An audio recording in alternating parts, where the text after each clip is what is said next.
Darling, నీతో ఉండే నీడ కూడా నిన్ను ఏదో ఒక రోజు వదిలి వెళ్ళిపోతుంది. అలాంటిది నీ తోటి వ్యక్తులు నీతో లైఫ్ లాంగ్ ఉంటారు అని ఎలా అనుకుంటావు? ఇప్పుడు వదిలేసి వెళ్లిపోయిన వారంతా ఒకప్పుడు నిన్ను వదిలి వెళ్ళను అని ప్రమాణాలు చేసిన వాళ్ళే. ఈ రోజు నీ కన్నీటికి కారణమైన వాళ్ళంతా ఒకప్పుడు నువ్వే ప్రపంచం అని చెప్పిన వారే. ఎంతమంది నీ చుట్టూ ఉన్నా ఒంటరిగా మిగిలిపోయావంటే ఒకప్పుడు నువ్వే నా ప్రపంచం, నువ్వుంటే చాలు అని నమ్మించిన వాళ్ళే కారణం. డార్లింగ్, మనిషినే నమ్మే రోజులు కావివి. అలాంటిది మాటలను ఎలా నమ్మావు? ఈ కాలంలో ప్రేమించాలి అంటే మోసం చేయడం కూడా తెలిసి ఉండాలి. అప్పుడే నువ్వు ఈ మాయలోకంలో ఈజీగా బ్రతకగలం.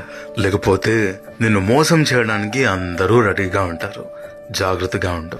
ఇక్కడుండే వాళ్ళంతా నా వాళ్ళే, నాతోనే పర్మనెంట్ గా ఉంటారు అని అనుకోవడం, భ్రమపడడం ఆపేసే.